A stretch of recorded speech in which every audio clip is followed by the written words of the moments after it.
अशोक गहलोत ने right to आई को लेकर एक वीडियो संदेश जारी किया है। सीएम गहलोत ने कहा कि ऐसा करने वाला राजस्थान पहला राज्य बन गया है। देखिए। वासियों, जैसा कि आप सब जानते हैं, अभी हाल ही में हमने राइट टू हेल्थ का कानून पास किया था। मुझे खुशी है और गर्व महसूस होता है। अब मैं आपके सामने कहना चाहूँगा, हमारे विधानसभा के अंदर right to minimum income guarantee act के ऊपर डिस्कशन होने जा रहा है। आप सोच सकते हैं कि सामाजिक सुरक्षा प्रत्येक प्रदेशवासी का, देशवासी का अधिकार है। कोई सरकार हो, लोकतंत्र के अंदर हम वो एहसान नहीं करते हैं। हमारी जिम्मेदारी है कि हम किस प्रकार से सामाजिक सुरक्षा प्रदान करें प्रदेशवासियों को। ये सोच के मैंने पहल की है। पिछले बजट के वक्त में मैंने घोषणा की थी कि मैं अधिकार आधारित मिनिमम गारंटी एक्ट लाने का प्रयास करूंगा। मुझे खुशी है कि वो कानून एहतियार बनेगा राजस्थान के अंदर, जिसके माध्यम से जिस प्रकार यूपीए गवर्नमेंट में डॉक्टर मनमोहन सिंह जी ने, सोनिया गांधी जी ने 4 कानून पास किए थे। Right to information, right to education, मनरेगा और फूड सिक्योरिटी एक्ट। उसी तर्ज पर ये कानून भी अधिकार देगा तमाम ग्रामीण भाइयों को 125 दिन के रोजगार का। और शहरों के अंदर भी हमने इंदिरा गांधी जी के नाम से इंदिरा गांधी शहरी रोजगार योजना प्रारंभ की है। 125 दिन वहाँ भी मिलेंगे काम के। जो लोग दिव्यांग है, अपंग है या बुजुर्ग हैं, जो काम नहीं भी कर सकते हैं, उनके लिए भी हम लोग मिनिमम 1000 रुपये की गारंटी देने जा रहे हैं और 15% की बढ़ोतरी होगी प्रति वर्ष। ये कानून के अंतर्गत प्रावधान किया गया है। इस प्रकार मैं कह सकता हूं कि समय आ गया कि पूरे देश के लोगों को ये सिक्योरिटी मिले। यही सोच करके पिछले चुनाव में 2019 के अंदर कांग्रेस के मैनिफेस्टो के अंदर भी न्याय योजना लाने का प्रयास किया गया था। उसी तर्ज पर एक प्रकार से गारंटी है ये प्रदेशवासियों को, और मैं निश्चित तौर से कह सकता हूं कि इससे लोगों को राहत मिलेगी, उनका आत्मविश्वास बढ़ेगा। इस प्रकार सामाजिक सुरक्षा के क्षेत्र में राजस्थान लगातार प्रगति करता जा रहा है। कोई जमाना था कि सबसे पहले राजस्थान से ही सूचना का अधिकार कानून पास हुआ था। उसके बाद में हमने राइट टू हेल्थ एक्ट बनाया है, 25 लाख का बीमा दिया है प्रदेशवासियों को। उसी प्रकार से अब जो है Mahatma Gandhi minimum income guarantee योजना की शुरुआत हो रही है। ये पहला राज्य हुआ देश के अंदर जिसने ये शुरुआत करने जा रहा है। मैं प्रदेशवासियों को मुबारकबाद देना चाहूँगा कि जिस प्रकार से हमारी सोच है, जिस प्रकार हमने प्रयास किया है गुड गवर्नेंस देने का, सुशासन देने का प्रयास किया है हमने। लगभग 5 साल होने आए हैं, किसी क्षेत्र में कमी नहीं रखी हम लोगों ने। हर क्षेत्र में, पानी के अंदर, बिजली में, शिक्षा में, स्वास्थ्य में, सड़कों में कोई कमी नहीं रखी है। उसी प्रकार से ये एक सोशल सिक्योरिटी का जो कानून है। और दिल्ली से इस वक्त की बड़ी खबर सामने आ रही है। बीजेपी सांसदों के धरना प्रदर्शन से जुड़ी है बड़ी खबर और बड़ा अपडेट आपको बता दें। संसद के मॉनसून सत्र का आज दूसरा दिन है। राजस्थान में बढ़ते अपराध को लेकर बीजेपी सांसद धरना प्रदर्शन करेंगे। संसद भवन परिसर में गांधी प्रतिमा के बाहर ये प्रदर्शन किया जा रहा है। तस्वीरें आपको दिखा रहा है एक्सक्लूसिव न्यूज 18 राजस्थान पर। हाथों में तख्तियां लिए लॉ एंड ऑर्डर पर सवाल खड़े किए जा रहे हैं। संसद भवन के बाहर से ये तस्वीरें हैं। राजस्थान के मुद्दे को लेकर दिल्ली में प्रदर्शन किया जा रहा है, जिसकी तस्वीरें आप देख पा रहे हैं। तमाम सांसद इस वक्त धरना प्रदर्शन कर रहे हैं और राजस्थान में कानून व्यवस्था पर कई गंभीर सवाल खड़े किए जा रहे हैं। जिस तरीके से महिला अत्याचार को लेकर एक बड़ा मुद्दा बीजेपी की ओर से बनाया जा रहा है, इसी को लेकर ये प्रदर्शन जारी है। जिस हिसाब से जंगल राज हो चुका है, भ्रष्टाचार का अड्डा बन चुका है। कांग्रेस उसको भी डिस्कस करें, लेकिन भारतीय जनता पार्टी हर मुद्दे को, मणिपुर के मुद्दे को पार्लियामेंट में डिस्कस करने को तैयार है, राजस्थान के मुद्दे को डिस्कस करने के लिए तैयार है। वो डिस्कशन के लिए आए, लेकिन वो क्योंकि हाउस नहीं चलवाना देना चाहते हैं। हम पूरे देश में महिलाओं और बेटियों के प्रति जो हो रहे अत्याचार, उनसे हम दुखी हैं। लेकिन राजस्थान विगत 4.5 साल में 10,000 से भी ज्यादा केस, बेटियों की सुरक्षा, महिलाओं की सुरक्षा, इसके बारे में राजस्थान की सरकार बिल्कुल अकर्मण्य हो चुकी है। देखिए, राजस्थान में महिला अत्याचार अब चरम सीमा पे पहुंच चुका है। इतना ज्यादा बढ़ गया है कि महिला अपने घर से बाहर नहीं निकल सकती। कहीं भी हमारी महिला राजस्थान में सुरक्षित नहीं है। घर से बाहर निकलती है तो उस पर एसिड फेंक दिया जाता है, उसको किडनैप कर दिया जाता है, उसको मर्डर कर दिया जाता है। रेप तो रोजाना एक आम घटना हो चुकी है राजस्थान में। और वहाँ जो राजस्थान में कांग्रेस सरकार है वो चैन की नींद सो रही है। समय पर जो कार्रवाई होनी चाहिए, जो एक्शन लेना चाहिए, जो सजा मिलनी चाहिए, वो इन दोषियों को नहीं मिलती। तो संसद भवन के बाहर से तस्वीरें हमने आपको दिखाई, जहां पर प्रदर्शन किया जा रहा है। लॉ एंड ऑर्डर, कानून व्यवस्था को लेकर बीजेपी के सांसद प्रदर्शन कर रहे हैं। और बड़ी खबर आपको बता दें, मॉनसून सत्र का आज दूसरा दिन है। लोकसभा में कार्यवाही शुरू हो चुकी है और इस वक्त का बड़ा अपडेट आपको बता दें, लोकसभा की कार्यवाही को 12 बजे तक के लिए स्थगित कर दिया गया है। प्रदर्शन लेकिन लगातार जारी है।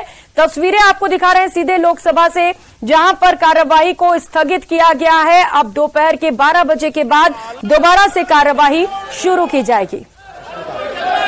तो स्पीकर ओम बिरला इस वक्त कार्यवाही शुरू करने के लिए पहुंच चुके हैं, अपनी सीट पर आसीन है। इसके साथ साथ महत्वपूर्ण समय होता है, बड़ा अपडेट भी आपको बता रहे हैं, दोपहर के 12 बजे तक के लिए कार्यवाही स्थगित कर दी गई। आज दूसरा दिन है। पहले दिन की भी तस्वीरें लगभग सेम थी। कई मुद्दे विपक्ष की ओर से उठाए गए, विपक्ष ने जोरदार हंगामा किया और उसके बाद कार्यवाही शुरू होते ही कुछ ही समय में कार्यवाही को स्थगित कर दिया गया। दोनों ही जगह पर यही हाल रहा। लोकसभा की बात करें चाहे राज्यसभा की, दोनों ही कार्यवाही स्थगित करनी पड़ गई थी। और आज भी कुछ ऐसी ही तस्वीरें निकलकर सामने आ रही, क्योंकि विपक्ष के पास कई सारे मुद्दे हैं और सबसे बड़ा मुद्दा विपक्ष के पास है मणिपुर हिंसा, जिसे लेकर विपक्ष लगातार हमलावर है। आज भी इसी मुद्दे को लेकर विपक्ष सरकार को घेरने की कोशिश करेगा। हालांकि सरकार की ओर से लगातार कहा जा रहा है कि उनकी ओर से चर्चा के लिए वो पूरी तरह से तैयार है। और मानसून सत्र का आज दूसरा दिन है। राज्यसभा की कार्यवाही शुरू कर ली गई है। सीधे आपको राज्यसभा लिए चलते हैं। Committee on defence, lieutenant general Dr. D.P. Watts, retired.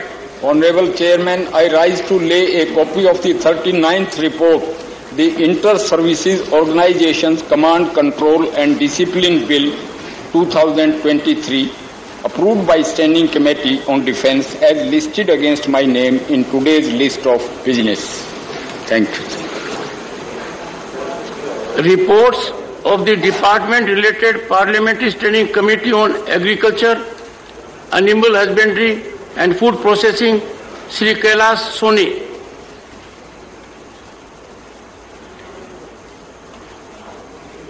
Shrimati Ramila Ben Bechar Bhai Bara. धन्यवाद सभापति जी। मैं आपकी अनुमति से आज के कार्यसूची में क्रम संख्या 3ख पर मेरे नाम के सन्मुख यथा सूचीबद्ध कृषि, पशुपालन और खाद्य प्रसंस्करण संबंधी स्थायी समिति के 57वें और 58वें प्रतिवेदनों। और उधर मणिपुर को लेकर केंद्रीय कानून मंत्री अर्जुन राम मेघवाल का बयान सामने आया है। अर्जुन राम मेघवाल ने कहा कि विपक्ष संसद को नहीं चलने दे रही। मणिपुर मुद्दे पर विपक्ष बहस नहीं करना चाहती है। केंद्र सरकार के सभी मंत्री लगातार संसद में इस मुद्दे पर चर्चा की बात करते हैं, लेकिन विपक्षी पार्टियां इस मुद्दे पर सदन में चर्चा नहीं होने देना चाहती। सुनिए। मंत्री अर्जुन राम मेघवाल से हम बात करते हैं। सर, जिस तरह से हम देख रहे हैं संसद का मानसून सत्र जो है वो पहले दिन नहीं चल पाया, क्या उम्मीद है कि दूसरे दिन चल पाएगा? देखिए, हमने सत्र चलने से एक दिन पहले 19 तारीख को ऑल पार्टी मीटिंग की। हमारी ओर से ये कहा गया कि जो भी आपके विषय हैं हम चर्चा के लिए तैयार हैं। तो उनकी तरफ से जो सबसे महत्वपूर्ण विषय आया वो आया मणिपुर पे चर्चा करो। हमने मणिपुर पे चर्चा को मान लिया, राजनाथ सिंह जी उस मीटिंग में थे। उसके बाद उनको लगा कि इसका मतलब सत्र चल जाएगा, तो उन्होंने अपनी स्ट्रेटेजी बदली और जो 176 में राज्यसभा में नोटिस दिए हुए थे उस पे जिद करने लगे कि 267 में आप चर्चा कराओ। तो राज्यसभा के चेयरमैन कह रहे थे मैं सीक्वेंस वाइज पढ़ रहा हूं ना, पहले 176 ही पढ़ूंगा, उसके बाद 267 के नोटिस पढ़ूंगा, और उसमें कांग्रेस और कुछ विपक्षी दल जिसमें टीएमसी मुख्य बोला 267 का मतलब है कोई भी काम हम होने नहीं देंगे। तो उन्होंने कहा 176 भी तो नोटिस एमपीओ ने दिए हैं, इसका मतलब विपक्ष की मंशा ये है कि वो मणिपुर पे चर्चा चाहते हैं, ये विषय नहीं है। मुझे लगता है उनकी मंशा ये है कि हम इस सत्र को नहीं चलने दें, लेकिन ये जो उनकी मंशा है इसको लोकसभा के सदस्य भी देख रहे हैं जो काम चाहते हैं, राज्यसभा के सदस्य भी देख रहे हैं जो काम चाहते हैं। कल हमने बीएससी में भी देखा कि एक लिमिटेड पीरियड, लिमिटेड एस्पेक्ट की टाइम अलॉट करना है।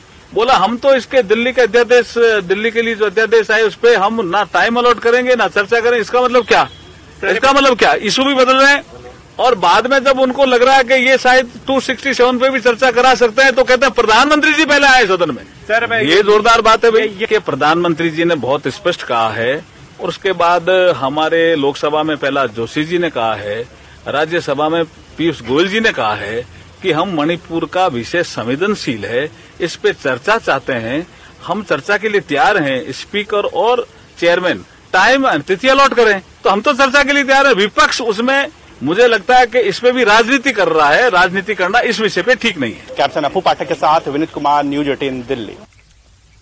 और चुनावी साल का आखिरी सत्र चल रहा है। प्रश्नकाल के साथ विधानसभा की कार्यवाही शुरू कर ली गई है। 15वें विधानसभा के 8वें सत्र की 28वीं बैठक जारी है। तारांकित प्रश्नों की सूची में कुल 21 प्रश्न हैं। अतारांकित प्रश्नों की सूची में कुल 21 प्रश्न हैं। राजस्व, खान, पर्यटन से संबंधित सवाल जवाब किए जाएंगे, और इसके अलावा ग्रामीण विकास और पंचायती राज, अल्पसंख्यक मामलात, महिला एवं बाल विकास, सार्वजनिक निर्माण, सामाजिक न्याय और अधिकारिता, कृषि विपणन सहित तमाम सवाल जवाब हो रहे हैं। उसके बाद में 2018-19 में भारत सरकार ने मदरसा जो है इस कॉम्पोजिट स्कूल ग्रांट से मदरसा शिक्षा बोर्ड को इसे बाहर कर दिया। हमने भारत सरकार को भी चिट्ठी लिखी 7/1/2019 को भी, 11/2019 को भी, और समसा द्वारा भी 5/11/2018 को भारत सरकार को चिट्ठी लिखी गई। पर उन्होंने 14/6/2019 को जो उनकी पीएबी प्रोजेक्ट अप्रूवल बोर्ड की मीटिंग हुई, उस मीटिंग में मदरसा शिक्षा को जो है शामिल नहीं किया। इसलिए हमने 2021 में तो राजस्थान सरकार द्वारा इस ग्रांट को दिया गया था, उसके बाद में हमने भारत सरकार से भी निवेदन किया, भारत सरकार ने इस ग्रांट को बंद कर दिया। तो कुल मिलाकर जो माननीय सदस्य कह रहे हैं, जो हमारे जो मदरसे हैं 2867 प्राथमिक मदरसे हैं और 372 हैं उच्च प्राथमिक विद्यालय, उसमें 20 से अधिक जो नामांकन वाले हैं उनको लगभग अभी हमने राशि जो दी थी वो राशि 1.22 जो है वो राशि मदरसों को हमने दे दी गई थी। बाकी जो मदरसे हैं या तो किसी का अकाउंट नहीं था, और जिनका अकाउंट और 20 से नामांकन कम था उनको ये राशि नहीं मिली। मंत्री महोदय को मैं बता दूं कि ये आप बताओगे, प्रश्न पूछोगे? मैं पूछ रहा हूं सर, 19-20 का गलत आंसर दे रहे हैं। 19-20 का है वो पैसा। अच्छा, 1,88,00,000 टोटल बाहर है। माननीय सदस्य गलत प्रश्न दिए तो आपका पूरा अधिकार है उसके बारे में, आपको यहाँ करेक्ट करने की जरूरत नहीं है। माननीय सदस्य प्रश्न पूछे, कोई पूछना है? जी, टोटल 1,88,00,000 हम बाकी वर्षों का कब तक दे देंगे? 1.87 लाख कुल करोड़ हैं, उसमें वित्त विभाग की जो है उससे वापस हम निवेदन करेंगे, राशि मिलती है तो उसको दी जाएगी। अगला प्रश्न श्रीमती मंजू देवी। प्रश्न संख्या 538। महोदय, खंड 1, प्रदेश में वर्तमान में कुल 61,873 आंगनवाड़ी केंद्र संचालित है, जिनका जिलेवार संख्यात्मक विवरण परिशिष्ट है पर संलग्न है। खंड 2, प्रदेश में संचालित 61,873 आंगनवाड़ी केंद्रों में से 26,981 आंगनवाड़ी केंद्र विभागीय भवनों स्वयं के भवन में तथा शेष 34,892 आंगनवाड़ी केंद्र अन्य भवनों में संचालित है, जिसका विवरण निम्नानुसार है। संचालित आंगनवाड़ी केंद्र 61,873, विभागीय भवनों में 26,981, अन्य सरकारी भवनों में 2,475, सरकारी स्कूल भवनों में 19,643, सामुदायिक भवनों में 2,592, निजी निःशुल्क भवनों में 1,738, किराए के भवनों में 8,444 परिशिष्ट एमए समाहित है। खंड 3, आंगनवाड़ी केंद्रों के भवन निर्माण का कार्य पंचायती राज निकाय, स्थानीय निकाय राजस्व विभाग से निःशुल्क भूमि आवंटन हो जाने पर विभाग द्वारा वित्तीय संसाधन की उपलब्धता के आधार पर प्राथमिकता से क्रमशः किराए के भवनों, निःशुल्क भवनों, सामुदायिक भवनों एवं अंत में राजकीय विद्यालयों की एवज में निर्धारित नॉर्म्स के अनुसार कराया जाता है। विभाग द्वारा आंगनवाड़ी केंद्रों का निर्माण भारत सरकार से अनुदान राशि प्राप्त होने के पश्चात 15वें वित्त आयोग इत्यादि योजनाओं के कन्वर्जन से कराया जाता है। माननीय अध्यक्ष महोदय, मैं आपके माध्यम से माननीय मंत्री महोदय से 2 प्रश्न करना चाहूंगी। पहला प्रश्न, पिछले 5 वर्ष 2017 से 22 में भारत सरकार से कितना पैसा है, एक तो वो बताएं। दूसरा, आपने खंड 3 में लिखा है कि भूमि आवंटन कराने पर जो शेष भवन है वो आप कब तक बना देंगे, वो बताएं। माननीय अध्यक्ष महोदय, मैं आपके माध्यम से माननीय सदस्य को बताना चाहूंगा कि 2017 से 22 तक 1 रुपया भी भारत सरकार से नहीं आया है। और जो आपने कहा आपके जो बचे हुए भवन हैं, तो इसमें हमारी जो प्राथमिकता है वो सबसे पहले किराए के भवन, फिर निःशुल्क भवन और अंत में राजकीय स्कूल के भवन। मैं ये कहना चाहूंगा जो किराए के भवनों में आपके जो आंगनवाड़ी केंद्र चल रहे हैं, अगर आप उनके पट्टे उपलब्ध करा देंगे तो हम सारे इनके बनवा देंगे। अगला प्रश्न श्रीमती चंद्रकांता मेघवाल। प्रश्न संख्या 539। खंड 1 जी नहीं। खंड 2, अरनेटा से घाट का बराना बया जयस्थल कोडीजा तक सीधा सड़क मार्ग नहीं है। अरनाठा से घाट का बराना तक की सीधी सड़क मेगा स्टेट हाईवे 33 का भाग है, जिसकी स्थिति संतोषजनक है। अरनेठा से जयस्थल की लंबाई 9 किलोमीटर है, जिसमें 3 किलोमीटर स्टेट हाईवे 125 एवं 6 किलोमीटर MDR 212 का भाग है, जो वर्तमान में नॉन पेचेबल है। उक्त सड़क का कार्य CRIF योजना के अंतर्गत दिनांक 7/7/2023 को अनुमोदन जारी किया गया है। अरनेठा जयस्थल सड़क के किलोमीटर 3/0 से रघुनाथपुरा मोड़ स्टेट हाईवे 34 तक सड़क की लंबाई 12.50 किलोमीटर है, जो स्टेट हाईवे 125 का भाग है। उक्त सड़क का CRIF योजना अंतर्गत दिनांक 7/7/2023 को अनुमोदन जारी किया गया है। रघुनाथपुरा मोड़ से माइजा तक की सड़क की लंबाई 2 किलोमीटर है, जो स्टेट हाईवे 34 का भाग है, जो वर्तमान में संतोषजनक है। माइजा से कोडीजा तक की ग्रामीण सड़क